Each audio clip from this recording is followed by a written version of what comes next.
Story 1. My, 28 female, boyfriend, 32 male, stopped being an intimate beast and became romantic and caring. Hey, so me and my man have been in a relationship for 1.5 years. When we started meeting, my boyfriend was an intimate beast. He wanted intercourse nonstop, very hard, and many different types, positions, etc. He was obsessed about it and wanted to discover new things. I kind of felt objectified, but it was good to be with him anyways, and I wasn't sure if he is with me only for intercourse. Last time he completely changed. He still likes intercourse, but became more delicate and emotional, caring. I see that he looks at me in a completely different way. Last time he didn't even want intercourse that much as before, which I wanted more. He just preferred to lie down and cuddle all night, kiss, and look at each other. He also started to talk with me more, and before he wasn't that much open. Should I worry, or is it a good sign? What do you guys think? I mean, I think most people would, think it's a good thing that someone wants to become more, romantically intimate with you, cuddle, kiss, learn about you, stuff like that. I don't think it's necessarily a bad thing, and usually that whole, honeymoon phase in a relationship, it starts off, fiery, passionate, at the beginning, and kind of winds down. For some folks, it winds down after, half a year. For some folks, a year or so, whatever. It seems perfectly normal in my mind. I don't really see a huge issue here, but I mean, if he's really not wanting any intercourse for, prolonged periods, then you might need to have a talk or something, and that's fine. But otherwise, I don't see the issue. Story 2. Refuse to admit you made a mistake? That's fine. I'll take 240 as my grade. This is pretty short, but I think it's a pretty funny story. Last semester in my geography class, we had a big test a few weeks before exams. The teacher of this class was new and notorious for being a bee with a god complex who can't admit when she's wrong. So I take this test, and when I check my grade, it says 89 out of 37. I realize that she's made a mistake, and I quickly email her with a screenshot of the grade, to which she responds, "I didn't make a mistake. If you're unhappy with your grade, then you should have studied more." Well, I just screenshot the email and laugh about it with my friends. Well, the end of the semester rolls around, and I end the semester with a 200 in her class because she was too crabby to admit she was wrong. All right, did you end with a 200 or a 240? Because we got some conflicting information here. That makes a difference to me. I don't know if I can trust you on this, but also, yeah, it seems like whoever this teacher is pretty checked out if you can email her about a mistake in a grade that is drastically in your favor, and she's just like, "I don't make any mistakes. You're amazing. Your paper was so good, it blew my mind out. I'm still trying to recover from it. So if you don't like it, then too bad." Okay. Story 3. Today I effed up by accidentally deleting my university's entire database. Obligatory this didn't happen today, but last week when I was interning at my university's IT department. So I'm a third-year computer science student doing an internship to get some experience. Mostly I've been doing simple tech support and handling basic issues. My supervisor asked me to clean up some old files on one of the servers to free up space. He left for a meeting and I got to work. Now, I know my way around Linux and servers. I thought this would be easy. As I was deleting old log files and backups, I accidentally typed rm-rf into the wrong directory. I instantly realized my mistake, but it was too late. I had just wiped every single file on the main database server. Panic set in. 5 years of records, course materials, enrollment info, you name it, gone in 10 seconds of stupidity. I broke into a cold sweat, paralyzed, not knowing what to do. The server was redundant, so data could be restored from backups, but those were in the hands of another department. I had to confess to my supervisor what just happened. He turned ghostly white, swore a bit, but then focused on contacting the backup admins to start an emergency restoration. I spent the rest of the week helping get data back online and apologizing profusely. At the end of my internship, my supervisor said I caused some of the most dramatic on-the-job experience he's ever witnessed, but appreciated how I owned up to my mistake and helped fix it. While they'll be double-checking any commands I enter from now on, I'm still welcome back again next term. Lesson learned. Be very careful when wielding powerful commands, especially on production servers. RIP data, you will not be forgotten. I will always be haunted by that RM-RF.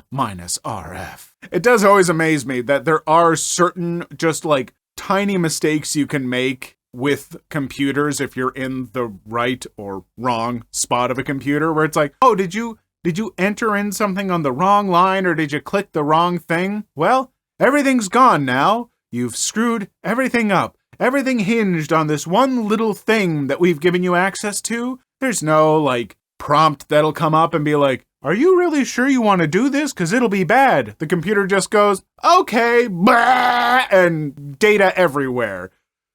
Ugh, this is why I will never get into anything computer programmy, techie, smart.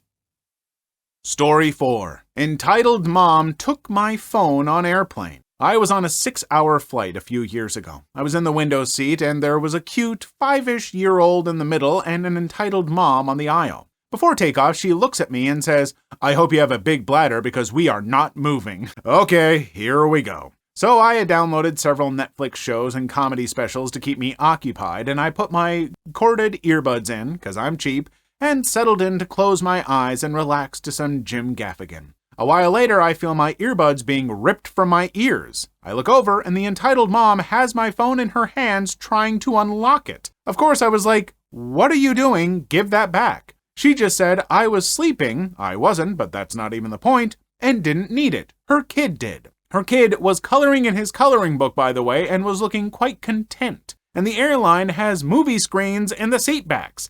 But I think she didn't want to pay for earbuds. She started holding the phone away from me out in the aisle and saying that I needed to let her son use it because he was bored. She got loud and a flight attendant came over. She tattled on me that I wasn't sharing my phone. She couldn't stop yelling at the attendant about what a bee I am and how my mother should be ashamed. I was like 45 at the time for raising such a jerk. Fortunately, the flight wasn't completely full, so she moved them. The flight attendant had to pry the phone out of her claw and threatened to have police waiting to arrest her if she didn't go with her. They were replaced with a lovely woman who just read her book and left me to my Netflix for the rest of the flight. Poor kid, he seemed really sweet. Too bad his mom is nuts. What is wrong with these entitled people? You just take someone's phone? It's like, you're sleeping. My kid needs this. It's like, what? Are you out of your mind? Oh, definitely that poor kid. Oh my gosh. It's like that mom is actively trying to make her child a worse person by giving a terrible example and giving the child things they don't even need. What? Stop it. People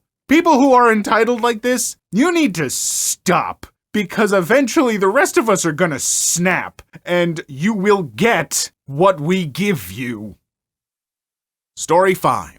Am I the a-hole for making my daughter miss once-in-a-lifetime events, homecoming and senior prom, and delete all of her social media as punishment for bullying? Yesterday, I was informed that my daughter Sam was a part of a group of students who bullied another girl to the point that she had to switch schools. There was a racial aspect to the bullying, which came as a complete shock since my wife and I truly did our best to raise our 3 kids to be kind and honest individuals. I don't believe that a grounding and a confiscation of electronics is harsh enough for what Sam did, so I told Sam that she won't be allowed to participate in homecoming or attend senior prom. I also told her that she won't be getting a car for her 18th birthday either.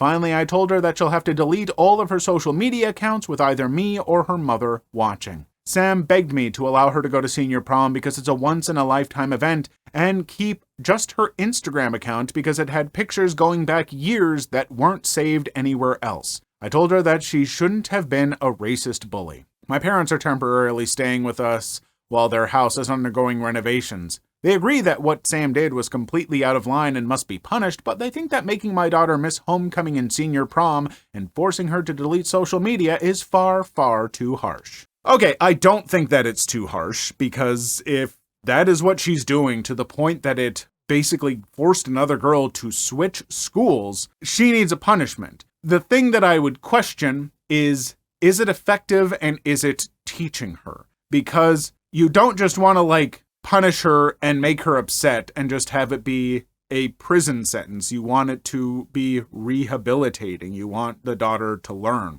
Exactly how you do that? I don't know. Maybe you have, maybe you say that she is going to be forced to work with certain community programs, possibly that help people, who are a majority of different races and stuff, so she can, learn something. I don't know exactly what it is. I would say, like, you run the risk of alienating a child and making them just dislike you over doing this, and you don't want to build resentment. You want her to become a better person. And so, yeah, I don't think that it's necessarily too harsh, but always question with big punishments like this, do you want to build resentment, or do you want to build a better person? And sometimes there might be a tiny bit of overlap, but you don't want one to overtake the other. I don't know. I'm not a parent, and this is why. Please leave your story in the comments. I would love to make a video on them in the future. Also, don't forget to like and subscribe.